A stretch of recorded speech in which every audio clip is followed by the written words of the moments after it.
Pemirsa, aliran Sungai Unde yang melintas di areal Pusat Kebudayaan Bali PKB Klungkung, mulai dari kawasan Bendungan Tukadieh Unde hingga ke hilir, mengalami pendangkalan di beberapa titik. Kondisi ini diperparah oleh material lumpur kiriman dari wilayah hulu serta tumpukan sampah yang terbawa luapan air saat hujan deras.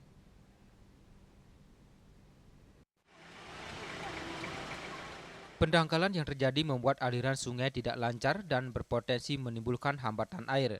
Menjelang puncak musim hujan pada Desember hingga Januari, situasi ini dikhawatirkan dapat memicu luapan air bahkan banjir melewati tanggul tembok pembatas normalisasi di sepanjang aliran Sungai Unde kawasan sekitar PKB.